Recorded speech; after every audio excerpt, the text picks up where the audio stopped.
भैया एक बात बताइए, बहुत समय से मन में एक बात है कि अलग अलग किस्म के दर्द होते हैं। सर दर्द, पैर दर्द, घुटनों में दर्द कॉमन है उम्र के हिसाब से। छोटे छोटे बच्चों को भी आजकल दर्द हो जाते हैं। सर दर्द पढ़ाई की वजह से हो जाता है।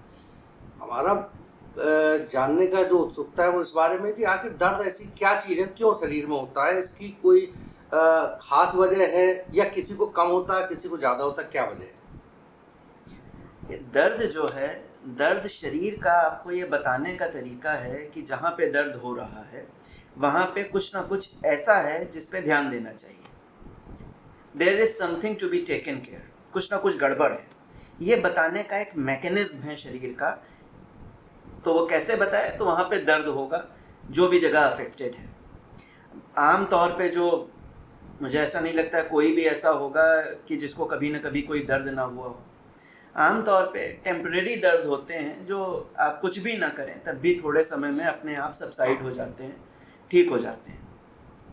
लेकिन जब दर्द लगातार बना रहे, परपीचुअल हो, और वो हमारे रोज़मर्रा के जो काम हैं, हमारी जो दैनिक दिनचर्या है, उसको प्रभावित करने लगे तो समस्या आती है। अब इसमें जो सबसे बड़ा जो दर्द है जो रोज़मर्रा के काम और दिनचर्या को प्रभावित करता है वो है जोड़ों का दर्द। जोड़ों के दर्द के तमाम कारण हो सकते हैं, लेकिन जो सबसे प्रमुख कारण है वो है आर्थराइटिस। आर्थराइटिस का मतलब है जोड़ों में सूजन का होना, रेडनेस का होना, टेंडरनेस का होना और दर्द होना, और आगे चल करके वो स्टिफनेस, जकड़न को बढ़ाता है, और धीरे धीरे करके जोड़ों का जो मूवमेंट है वो भी कॉम्प्रोमाइज़ हो जाता है। अब एक डेटा है वो ये बताता है कि करीब करीब 14%, मतलब 7 में से हर एक व्यक्ति को साल में कम से कम एक बार डॉक्टर से मिलना पड़ता है दर्द के लिए। अब इसके बाद फिर ये प्रश्न उठेगा कि दर्द का इलाज सबसे अच्छा क्या है? तो सब लोग जानते हैं, आम तौर पे पहला और मोस्ट इफ़ेक्टिव इलाज है दर्द का कोई भी एक पेन किलर ले लेना। लेकिन पेन किलर क्या है? ये जो पेन किलर आम तौर पे हम लोग लेते हैं, इनके बारे में एक पर्टिकुलर शब्द है जिसे कहते हैं non steroidal anti inflammatory drugs या नसैड। तो नसैड जो है, जैसा इनके नाम में ही है कि ये एंटी इन्फ्लेमेटरी है। एंटी इन्फ्लेमेटरी का मतलब सूजन को ख़त्म करने वाली, इन्फ्लेमेशन का मतलब है सूजन, और जो एंटी इन्फ्लेमेटरी है वो सूजन को ख़त्म करेगी। लेकिन इनके साथ एक बड़ी भारी समस्या है कि अगर लगातार लंबे समय तक नसैड्स को लिया जाए तो इनके जो दुष्प्रभाव हैं, जो इनके साइड इफ़ेक्ट्स हैं, जो हार्मफुल इफ़ेक्ट हैं, वो बॉडी के ऊपर आना शुरू हो जाते हैं। तो सबसे पहले तो ये स्टमक की लाइनिंग को प्रभावित करती हैं, स्टमक की लाइनिंग को डैमेज कर सकती हैं, एसिडिटी हो सकती है प्रोलॉन्ग यूजेस में लोगों को। उसके बाद अगर आगे और ज़्यादा यूजेस बढ़ते हैं तो ये लिवर को और किडनीज़ को अफेक्टेड करती हैं, क्योंकि लिवर से मेटाबोलाइज होती हैं। और लिवर का एक बहुत मुख्य गुण जो है वो है कि टॉक्सिन्स को ब्लड स्ट्रीम से बाहर करना, अनवांटेड मॉलिक्यूल्स को ब्लड स्ट्रीम से निकालना। तो जो भी चीज़ें हैं वो मेटाबोलाइज लिवर से ही होती हैं इस तरह की। तो लिवर के फंक्शन को ये अफेक्ट करती हैं और उसे प्रभावित करती हैं, इम्पेयर करती हैं, कॉम्प्रोमाइज़ करती हैं लंबे दौर में। और किडनीज़ को प्रभावित करती हैं, क्योंकि किडनीज़ का भी ये काम है, वो भी डिटॉक्सिफिकेशन का काम करती हैं ब्लड का। तो नसैड्स के साथ ये एक बहुत बड़ी प्रॉब्लम है। और अगर आप देखें तो कुछ नसैड्स ऐसे हैं, जैसे बहुत कॉमनली यूज नसैड्स हैं जैसे डाइक्लोफेनेक है। तो बहुत सारी कंट्रीज़ ऐसी हैं जहाँ पे डाइक्लोफेनेक का यूज़ बैन हो गया है। कुछ नीमोसिलाइड जैसे नसैड्स ऐसे हैं जिनमें जो USA, UK, Japan, Germany, Canada, इन कंट्रीज़ में यहाँ पे इसके यूजेस को कभी अप्रूवल ही नहीं मिला है। तो नसैड्स का जो यूज़ है वो बहुत थोड़े समय के लिए और बहुत ही संभाल के, बहुत कंट्रोल्ड कंडीशंस में, अंडर स्पेशल सुपरविज़न होना चाहिए। जब बहुत ज़्यादा ज़रूरत जब होता बहुत है। ज़्यादा ज़रूरत हो, और जो डॉक्टर कहे, जो डॉक्टर कहें, वो जितनी डोजेस कहें, जितने समय के लिए कहें, उतने ही समय तक उतनी ही डोजेस में उनका इस्तेमाल होना चाहिए, जिससे कि उनका जो नुकसान है वो कम से कम हो। एक क्वेश्चन ये है, आपकी बात से ही समझ में आया कि आपने कहा जो नसेट्स ग्रुप के मेडिसिन हैं अगर उनको हम लोग लेते हैं तो लीवर या किडनी की जो हेल्थ है वो कंप्रोमाइज़ हो सकती है इन फ्यूचर, तुरंत नहीं तो 2 महीने 6 महीने साल भर बाद भी हो सकती है। लेकिन जैसे जॉइंट पेन के लिए मार्केट में बहुत सारी मेडिसिन होती हैं हाथ में लगाने वाली, घुटनों में लगाने वाली, तो वो उसका तो लीवर से कोई लेना देना है नहीं, वो तो बाहर लग रही है ना। देखिए, आप कोई भी चीज़ अगर अपने शरीर पे लगाते हैं तो शरीर उसको एब्जॉर्ब करता है। जो स्किन है, स्किन पे भी अगर आप कोई चीज़ अप्लाई करते हैं तो स्किन उसको एब्जॉर्ब करती है, और स्किन पे जो चीज़ होती है वो तो बहुत लंबे समय तक रहती है। आप अगर स्किन पे कोई ऑयल लगाते हैं तो ऑयल में जो फैटी एसिड्स हैं, जो नरिशमेंट की चीज़ें हैं, उनको आपकी एपिडर्मिस, जो स्किन की सबसे ऊपरी परत है, वो एब्जॉर्ब करती है, और उसके बाद वो सब डर्मिस से होते हुए और जो अंदर की परतें हैं स्किन की, वहाँ तक जाती हैं और अल्टीमेटली आपके सेल्स से आपके ब्लड फ्लो में पहुँचती हैं। तो ये अगर माने कि स्किन पे जो चीज़ अप्लाई कर रहे हैं वो अफेक्ट नहीं करेगी आपकी ब्लड केमिस्ट्री को, ये मानना ठीक नहीं है। ओके, आपने जैसा कि बताया कि नसेट ग्रुप्स के जो मेडिसिन हैं मार्केट में मिल रही, लगाने की हो या खाने की, वो कहीं ना कहीं हमको नुकसान करती हैं। लेकिन ये आप भी जानते हैं आजकल का ज़माना ऐसा है, हर आदमी को एक रिस्पॉन्स चाहता है।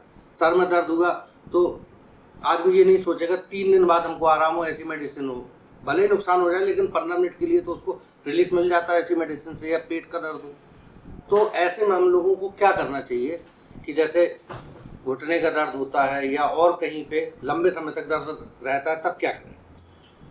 देखिए, जैसा हमने बताया पहले भी कि कुछ तो हैं जो टेम्परेरी पेन्स हैं, कि वो थोड़े समय के लिए, जैसे आपने कहा सर दर्द है, तो अब सर दर्द किसी को हुआ, कम नींद की वजह से हो या और किसी भी कारण की वजह से हो, वो 1 दिन में या 2 दिन में अपने आप सबसाइड हो जाएगा, या उसके लिए बाम का या और किसी भी तरह के घरेलू उपचार भी बहुत सारे हैं जिनका लोग इस्तेमाल करते हैं। समस्या वहाँ आती है जहाँ परपीचुअल पेन हो, लगातार पेन बना रहे। लगातार से मतलब लंबे समय तक या इन ए डे, लंबे समय तक? लंबे समय तक लगातार, जो वो जीवन शैली को आपकी अफेक्टेड करने लगे, आपके रोज़मर्रा के कामों को अफेक्टेड करने लगे। जैसे बहुत बड़ी जनसंख्या ऐसी है, जो एजिंग पॉपुलेशन है, जो वृद्ध हो रहे हैं लोग, उनको घुटनों में या दूसरे जोड़ों में दर्द की शुरुआत होती है, मुख्यतः जिसका कारण डिफरेंट आर्थराइटिस होती है। रूमेटॉइड आर्थराइटिस हो सकती है, ऑस्टियो आर्थराइटिस आगे चल करके वो डेवलप हो सकती है, आर्टिकुलर कार्टिलेज का डैमेज हो सकता है जिसकी वजह से ये दर्द हो।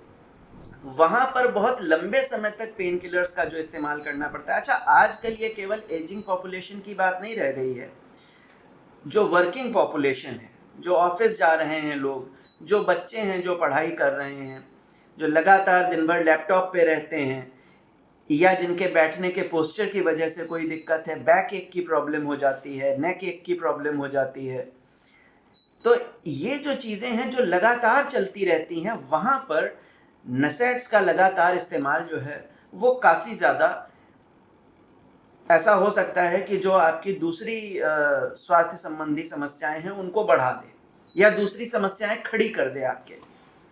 वहाँ पे इस चीज़ों से बचने की आवश्यकता होती है। तो आप बताइए फिर सुरक्षित उपाय क्या है, कैसे हम अफेक्टिवली अपनी लाइफ स्टाइल को जिएं कि दर्द हमारी ज़िंदगी को ऐसा ना कर दे कि हमको ऑल्टरनेट मेडिसिन के बारे में सोचना पड़े, ऐसा जो बाद में दिक्कत दे।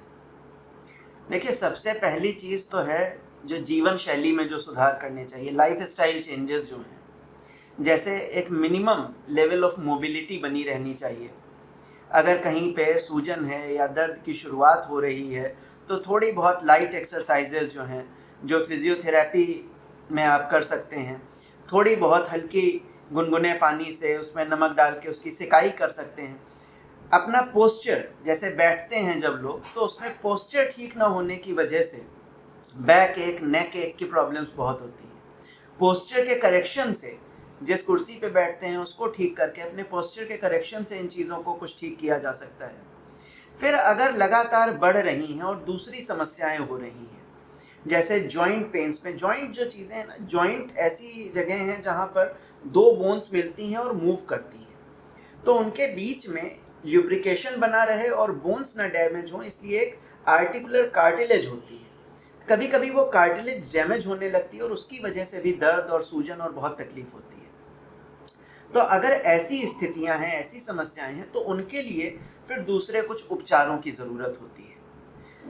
तो वहाँ पर उन उपचारों के लिए फिर आयुर्वेद में कुछ ऐसी हर्ब्स का वर्णन है जिनका बहुत पहले से इस्तेमाल किया जाता रहा है, और ये हर्ब्स, इनमें से कुछ ऐसी हर्ब्स हैं जिनका मॉडर्न साइंटिफिक स्टडीज़ में भी अध्ययन किया गया और ये देखा गया है कि उनके अंदर पर्टिकुलर ऐसी प्रॉपर्टीज़ हैं जो दर्द को ठीक करती हैं। अब दर्द को ठीक करने के लिए कौन सी प्रॉपर्टीज़ होनी चाहिए? तो पहली प्रॉपर्टी जो है, जो ज़्यादातर नसैट्स में मिलती है, वो है एंटी इन्फ्लेमेटरी प्रॉपर्टी, सूजन को दूर करने वाली चीज़, जो सूजन को दूर करेगी, मोबिलिटी बढ़ेगी जॉइंट की, और दर्द भी दूर होगा। दूसरी प्रॉपर्टी जो है, जो दर्द को दूर करने के लिए बहुत इम्पॉर्टेंट है, वो है एनाल्जेसिक प्रॉपर्टी। एनाल्जेसिक प्रॉपर्टी का मतलब दर्द को दूर करना। तीसरी चीज़ जो है वो है anti nociceptive properties. Anti नोसिसेप्टिव property का मतलब ये है कि जो न्यूरॉन्स हैं, जो हमारी तंत्रिकाएं हैं, जो दर्द का स्टिमुलस माइंड तक भेजती हैं, मतलब दर्द का संदेश भेजती हैं हमारे मस्तिष्क तक, जिससे मस्तिष्क दर्द महसूस करता है, उनके जो पाथ हैं उनको ब्रेक कर देने वाली जो चीज़ें होती हैं उन्हें एंटी नोसिसेप्टिव कहते हैं। तो वो दर्द की संवेदनशीलता को कम कर देती है। चौथी प्रॉपर्टीज़ हैं जिनको कहते हैं एंटी हाइपर एल्जेसिक प्रॉपर्टीज़।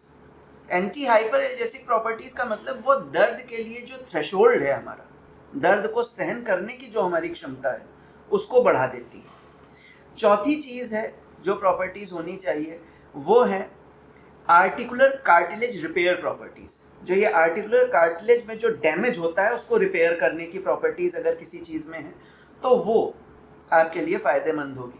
फिर एंटीऑक्सीडेंट प्रॉपर्टीज़। एंटीऑक्सीडेंट प्रॉपर्टीज़ किसी भी चीज़ में अगर हैं तो जो डैमेज हो चुका है वो उसको रिपेयर करेंगे। तो जैसा मैंने बताया कि ये जो प्रॉपर्टीज़ हैं, anti inflammatory properties, anti arthritic properties, analgesic properties, anti nociceptive properties, anti hyperalgesic properties और एंटीऑक्सीडेंट प्रॉपर्टीज़, ये जिन पौधों में हैं वो सारे पौधे ऐसे हैं जिनका इस्तेमाल बहुत ही सुरक्षित ढंग से पेन मैनेजमेंट के लिए किया जा सकता है, और जो पेन का रूट कॉज है उसको ठीक करने के लिए भी किया जा सकता है। तो भैया ये जो आपने बात बताई प्रॉपर्टीज़ की, अगर बात करें तो ऐसी प्रॉपर्टीज़ हो सकता बहुत सारी चीज़ों में हो, लेकिन हम लोगों को इतनी नॉलेज नहीं है। तो तुलसी हुई, नीम हुआ, तो ऐसा किन किन चीज़ों में होती है? मान लो 100 है तो 100 नहीं, तो आप कुछ तो बताएं। देखिए, जैसे कॉमनली हम लोग घरों में, हर घर में, हर हिंदुस्तानी घर में हल्दी का इस्तेमाल होता है। हल्दी के अंदर एक एक्टिव इंग्रेडिएंट होता है जिसको कहते हैं कुरकुमिन, और काली मिर्च का भी इस्तेमाल घरों में होता है। काली मिर्च में एक इंग्रेडिएंट होता है जिसे कहते हैं पाइपरिन। तो कुरकुमिन और पाइपरिन को मिला करके जो ये कॉम्बिनेशन बनता है उसमें बहुत ही पोटेंट एंटी इन्फ्लेमेटरी प्रॉपर्टीज़ होती हैं। सूजन को और दर्द को दूर करने में वो बहुत अच्छा होता है। और आपने सुना भी होगा कि पहले माएँ हल्दी वाला दूध पिलाती थी चोट लग जाए तो, कि हल्दी का दूध पी लो, चोट अगर लगी है, दर्द हो रहा है, हल्दी वाला दूध पी लो। तो दूध में थोड़ी सी हल्दी मिला करके पिला देते थे। इसके अलावा जैसे अश्वगंध है, अश्वगंध एक ऐसी हर्ब है जिसके बारे में आजकल बहुत बातें होती हैं, आमतौर पे कॉमनली सब लोग जानते हैं। अश्वगंध के अंदर बहुत ही पोटेंट एंटी इन्फ्लेमेटरी प्रॉपर्टीज़ होती हैं, और अश्वगंध के अंदर एंटी आर्थराइटिक प्रॉपर्टीज़ होती हैं। ऐसी तमाम स्टडीज़ हुई हैं बहुत सारे इंस्टीट्यूट्स में और यूनिवर्सिटीज़ में, जहाँ पर अश्वगंध की एंटी इन्फ्लेमेटरी और जॉइंट पेन रिलीविंग प्रॉपर्टीज़ के ऊपर काम किया गया है और देखा गया, और अश्वगंध में बहुत पोटेंट प्रॉपर्टीज़ मिली हैं। इसके अलावा जैसे एरंड होता है, रिसिनस कम्युनिस एक पौधा होता है, उसके अंदर एंटी हाइपर एल्जेसिक प्रॉपर्टीज़ होती हैं। इसके अलावा शल्लकी सब लोग जानते हैं मेरे ख्याल से, बॉस्वेलिया सेराटा आजकल लोग काफ़ी उससे परिचित होते हैं। बॉस्वेलिया सेराटा में एक एक्टिव इंग्रेडिएंट होता है जिसे बॉस्वेलिक एसिड कहते हैं। बॉस्वेलिक एसिड में आर्टिकुलर कार्टिलेज रिपेयर प्रॉपर्टीज़ होती हैं, एंटी इन्फ्लेमेटरी प्रॉपर्टीज़ होती हैं, एंटी आर्थराइटिक प्रॉपर्टीज़ होती हैं, और वो कुल मिलाकर के बहुत अच्छा काम करती है। तो इस तरह से तमाम ऐसी और दूसरी हर्ब्स भी हैं जिनको बाहर से लगा करके या उनके एक्सट्रैक्ट को या उनके पाउडर्स को खा करके दर्द में आराम मिल सकता है, और दर्द का जो रूट कॉज है, जहाँ से दर्द ओरिजिनेट हो रहा है, जहाँ से शुरू हो रहा है, उस कॉज को करेक्ट किया जा सकता है। अब हम ये जितना हम समझ पाए, आपने टर्मरिक बताया, पेपर बताया, ये सभी लोग शायद जानते हैं। बाकी आपने जो सल्लिकी बताया और भी बताया, तो हर एक चीज़ को मार्केट में मिलना आम आदमी के बस की बात नहीं है। हल्दी तो हम सभी खाते हैं, और अगर मान लो सब मिल भी जाए तो हम लोग काम पहले करेंगे या ये बनाएंगे बैठ के घोल इसका, क्या करें? कुछ कोई ऐसा फॉर्मूला है कि 5-6 चीज़ें मिला के रख ली जाए? देखिए, मिला के रखी जा सकती हैं, खाई जा सकती हैं, लेकिन उसमें जो प्रपोर्शन और मात्रा है वो बहुत मायने रखती है। तो इस तरह के कुछ एक प्रोडक्ट्स भी हैं जो काफ़ी रिसर्च के बाद डेवलप किए गए हैं, और जिनमें स्पेसिफिकली वही हर्ब एक्सट्रैक्ट डाले गए हैं, वही एक्सट्रैक्ट्स डाले गए हैं जिनमें ये प्रॉपर्टीज़ हैं जो पेन मैनेजमेंट के लिए बहुत अच्छी हैं। जैसे ये देखिए, एक ये प्रोडक्ट है, ये आर्थोकेयर कैप्सूल है जो मैं देख रहा हूँ। इसके अंदर जो हर्ब एक्सट्रैक्ट्स पड़े हुए हैं वो स्पेसिफिकली पेन मैनेजमेंट को ध्यान में रखते हुए ही डाले गए हैं, और इस तरह से ये काम करते हैं कि एक मल्टी डायमेंशनल वे में काम करें। जिस तरह से मैंने जो प्रॉपर्टीज़ बताई, इसमें जो एक्सट्रैक्ट्स हैं वो सारी वो प्रॉपर्टीज़ पजेस करते हैं। एंटी इन्फ्लेमेटरी प्रॉपर्टीज़ हों या एनाल्जेसिक प्रॉपर्टीज़ हों, एंटीऑक्सीडेंट प्रॉपर्टीज़ हों, एंटी हाइपर एल्जेसिक प्रॉपर्टीज़ हों, एंटी नोसिसेप्टिव प्रॉपर्टीज़ हों, वो सारी प्रॉपर्टीज़ ध्यान में रखते हुए इसे फॉर्मुलेट किया गया। जैसे मैं आपको बताता हूँ, देखिए इसमें एकिरेंथस एस्पेरा है। एकिरेंथस एस्पेरा अपामार्ग है, और अपामार्ग में बहुत पोटेंट एंटी इन्फ्लेमेटरी और एनाल्जेसिक प्रॉपर्टीज़ होती हैं। फिर इसमें प्लूचिया लैंसियोलाटा है, ये रासना है। रासना का आयुर्वेद में शोथहर एंटी इन्फ्लेमेटरी के तौर पर और दर्द को दूर करने के लिए, जोड़ों के दर्द के लिए विशेष तौर पर उपयोग किया जाता है, और इस पे प्रॉपर्टीज़ भी इसकी इसी से मैच करती हैं। इसके अलावा इसमें एम्बिलिया राइबिस है। एम्बिलिया राइबिस विडंग है। विडंग को आयुर्वेद में रसायन कहा जाता है। ये शोथहर है, एंटी इन्फ्लेमेटरी है, एंटीऑक्सीडेंट है, जो डैमेज हुआ है उसको रिपेयर करने वाला है।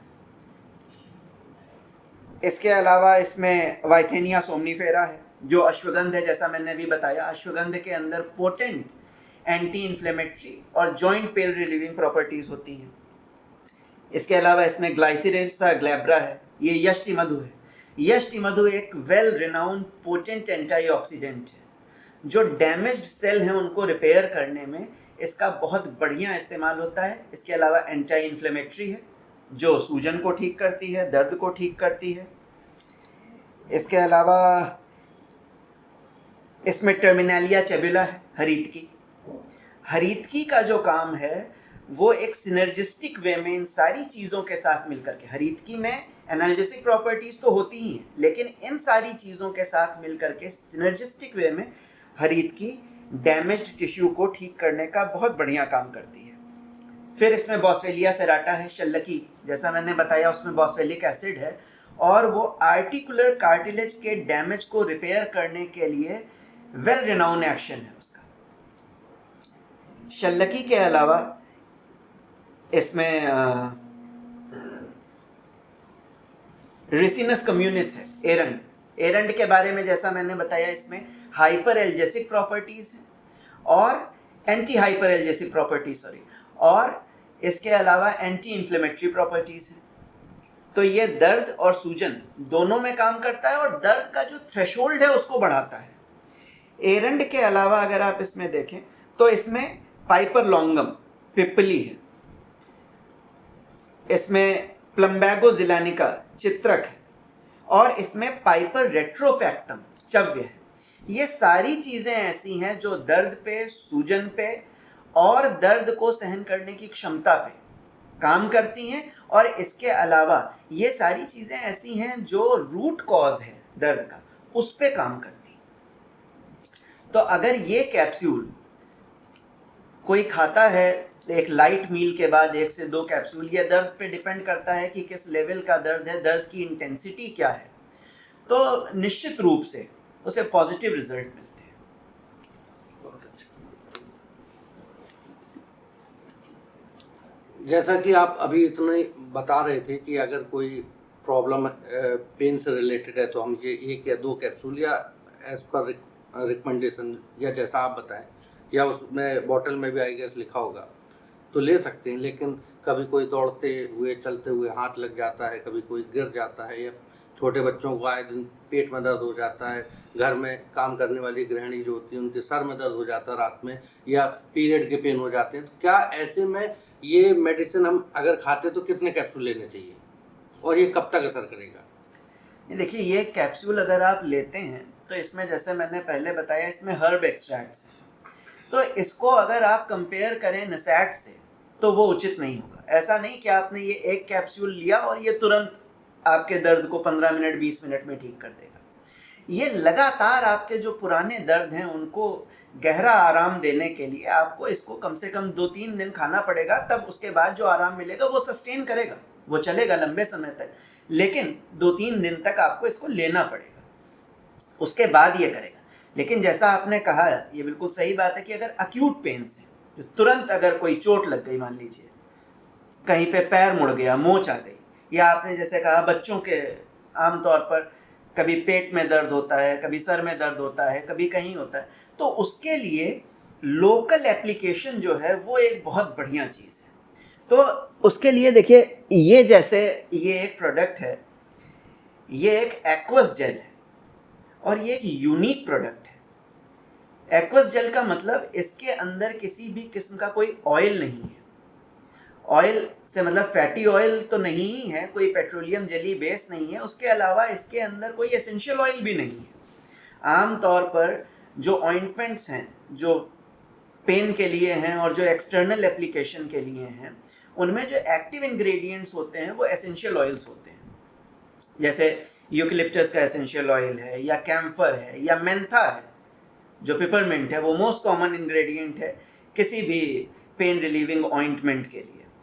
तो उनमें क्या होता है कि अगर आपके दर्द नहीं है और आप वो जेल या वो ऑइंटमेंट कहीं पर भी लगाते हैं, तो आपको एक बर्निंग सेंसेशन मिलता है, जलन होने लगती है। अगर सर पे या कहीं पे बाम वगैरह लगाते हैं तो आंखों से आंसू आने लगते हैं। लेकिन ये एक ऐसा प्रोडक्ट है जो 100% एक्वस बेस्ड प्रोडक्ट है। ये अगर आपके दर्द नहीं भी है कहीं और आप अगर आप लगाते हैं तो आपको किसी तरह का अनप्लीजेंट सेंसेशन नहीं देता है, और काम ये उसी प्रिंसिपल पे करता है जिस प्रिंसिपल पे ये कैप्सूल्स करते हैं, लेकिन ये तुरंत काम करता है। अच्छा, ये लगाते ही ठीक करेगा, ये बाहर से ठीक करेगा, बस ये टाइम कम लेगा, जल्दी असर दिखाएगा। बिल्कुल, ये इंस्टेंटली करता है, और ये बहुत ब्रॉड स्पेक्ट्रम है, ये बहुत सारे पेन्स पे काम करता है, वो चाहे मोच का दर्द हो, चाहे जोड़ों का दर्द हो, इवन जैसे आपने कहा बच्चों को पेट दर्द हो जाता है, तो अगर पेट दर्द में भी इसको अप्लाई करते हैं तो बच्चों को आराम देता है, तुरंत देता है। जैसे आपने कहा मेंस्ट्रुअल क्रैम्प्स में, महिलाओं के साथ मेंस्ट्रुअल क्रैम्प्स में आराम देता है। उसके अलावा अगर कभी ये मतलब इसकी यूनिक प्रॉपर्टीज़ ये भी हैं कि ये अगर जल जाए थोड़ा बहुत और उसमें तुरंत लगाएं तो ये जलन को शांत कर देता है। अगर कीड़े जो मधुमक्खियां हैं या जो वॉस्प हैं, पीली वाली जो बरैया होती है, वो अगर कहीं पे स्टिंग करे, काट ले, उस पर इसको लगाएं तो ये बहुत बढ़िया काम करता है। और इसमें जो इंग्रेडिएंट्स हैं वो भी 100% aqueous extracted water soluble extracts हैं। हाँ, तो बॉडी आराम से उनको ले लेगी, जैसे कि आप बहुत पहले बता चुके हैं। बॉडी के लिए इसको एब्जॉर्ब करना बहुत आसान है, क्योंकि जो चीज़ें हैं वो सारी की सारी ऐसी हैं जो वाटर सॉल्युबल हैं, पानी में घुलनशील हैं, और आप जैसे इसको स्किन पे लगाते हैं, स्किन तुरंत इसको एब्जॉर्ब करना शुरू करती है। इस वजह से इंस्टेंट इफेक्ट होता है इसका, तुरंत आराम मिलता है। और इसमें जो चीज़ें हैं मैं आपको बताऊं तो इसमें देखिए अश्वगंध है, वाइथेनिया सोमनीफेरा, जिसके बारे में हम लोग पहले बात कर चुके हैं कि उसमें बहुत पोटेंट एंटी इन्फ्लेमेटरी प्रॉपर्टीज़ हैं, एंटी रूमेटिक प्रॉपर्टीज़ हैं, जॉइंट पेन के लिए बहुत अच्छा है। रिसिनस कम्युनिस है, एरंड, जिसमें एंटी हाइपर एल्जेसिक प्रॉपर्टीज़ हैं। प्लूचिया इंडिका है, रासना, जिसमें एंटी नोसिसेप्टिव प्रॉपर्टीज़ हैं। और मोरिंगा ओलिफेरा है, जिसके अंदर एनाल्जेसिक और एंटी ऑक्सीडेंट प्रॉपर्टीज़ हैं। तो ये भी ठीक उसी तरह से काम करता है कि ये सूजन को कम करता है, उसके बाद ये दर्द को कम करता है, दर्द सहने की जो क्षमता है उसको बढ़ाता है, और दर्द जो मस्तिष्क तक तंत्रिकाएं पहुंचा रही हैं उस स्टिमुलस को ब्रेक करता है, तो तुरंत दर्द से आराम देता है। और एंटीऑक्सीडेंट है तो जो डैमेज हुआ है उसको रिपेयर करता है। एक क्वेश्चन, सॉरी टू इंटरप्ट, नहीं प्लीज। एक क्वेश्चन ऐसा आया कि जैसे ये हम सभी जानते हैं मार्केट में बहुत सारे ऐसे जेल्स आ रहे हैं, कुछ ठंडी सेंसेशन देते हैं, कुछ गर्म देते हैं, जो आपके हिसाब से ऑयल बेस्ड है, एसेंशियल ऑयल बेस्ड, उनके नेगेटिव इफेक्ट्स होते होंगे, उनकी बात नहीं करनी है, हमको ये जानना है कि वो आए और ये भी है, तो इसमें कुछ ऐसा है कि हमको बिल्कुल नुकसान नहीं करता है, थोड़ा बहुत गुंजाइश है? ये नुकसान तो बिल्कुल नहीं कर सकता है, कोई दर्द ना हो, गलती से लग जाए तो भी? दर्द ना हो तब भी आप अगर इसको लगा लेंगे तो इसमें जैसे अश्वगंध है, एरंड है, शोभांजन है, रासना है, तो ये किसी भी तरह से आपके शरीर के लिए नुकसानदायक तो हो ही नहीं सकता है। ये आपको एक ऐसा एहसास देगा जैसे पानी आप अगर थोड़ा सा लगाएं अपने कहीं पर भी स्किन के ऊपर, तो वो जब इवेपरेट होता है तो आपको एक नेचुरल ठंडक लगती है, आप नहा के निकलें तब भी एक ठंडक का एहसास होता है। तो आपको सिर्फ वही एहसास मिलेगा, उसके अलावा और कोई दूसरे एहसास आपको नहीं मिल सकता है। लेकिन अगर आपको दर्द है, कहीं डिस्कम्फर्ट है और आप ये लगाते हैं तो आपको उसमें इंस्टेंट रिलीफ मिलता है। और इसके साथ साथ ये ऑर्थो केयर तो कैप्सूल भी खाते रहे 2-3 दिन, तो अगर ऑर्थो केयर का कैप्सूल और ये जेल एक साथ अगर लगाया जाए तो ये एक अल्टीमेट पैकेज जैसा हो जाता है दर्द के लिए। तो किसी भी तरह का दर्द हो उसमें तुरंत भी आराम मिलता है और सस्टेन्ड रिलीफ भी मिलता है, बहुत लंबे समय तक भी मिलता है। देखिए एक्सटर्नल एप्लीकेशन की जो चीज़ें हैं उनका जो एक्शन होता है वो क्विक होता है, लेकिन लॉन्ग लास्टिंग उतना नहीं होता है। उनका एप्लीकेशन आपको बार बार रिपीट करना पड़ता है। जैसे आपको कहीं पे अगर दर्द है, आपने उस पर कोई भी जेल, ऑइंटमेंट, बाम या कुछ लगाया तो वो थोड़े टाइम के लिए आपको रिलीफ देगा, उसके बाद आपको फिर वो लगाना पड़ेगा, दोबारा आपको इस्तेमाल करना पड़ेगा। लेकिन जब आप कोई ऐसी चीज़ लेते हैं जो इंटरनली एडमिनिस्ट्रेबल है, तो वो जो आपको रिलीफ देती है वो एक सस्टेन्ड रिलीफ देती है, वो आपको एक थोड़े लंबे समय तक वो दर्द से आराम बना रहता है। तो जैसा आपने कहा, अगर ये जेल और आर्थोकेयर, ये कैप्सूल्स दोनों एक साथ लेते हैं तो आपको इंस्टेंट रिलीफ भी मिल रहा है और सस्टेन्ड रिलीफ भी मिल रहा है। क्या इनके साथ कोई सिकाई, ठंडी या गर्म की जरूरत पड़ सकती है? देखिए अगर कहीं जोड़ों में दर्द है और ऐसा दर्द है जहाँ पर रेडनेस है और सूजन है, तो उस हिस्से को ठंड से और नमी से ज़रूर बचाना चाहिए। और मार्केट में तो लोग ये बताते कि उस समय गरम सिकाई, ठंडी सिकाई, कुछ ना कुछ ऐसा गरम बताते हैं। गरम सिकाई और ठंडी सिकाई, देखिए ठंडी सिकाई अगर कहीं पर चोट लगी हुई है तो चोट में तो अगर आप बर्फ से सिकाई करते हैं तो वो एक अलग बात है। लेकिन अगर किसी के साथ आर्थराइटिक कंडीशंस हैं और उसमें अगर ठंडी सिकाई करेंगे तो जो उसके सिम्टम्स हैं वो वर्स हो जाएंगे, वो बहुत ज़्यादा बढ़ जाएंगे, उनमें बहुत समस्याएं हो सकती हैं। चोट में भी अगर एक बार सूजन आ गई है और उसके बाद फिर अगर लगातार ठंडी सिकाई करते हैं और उसमें हवा भी लगती रहती है तो वो केस वर्स हो सकता है।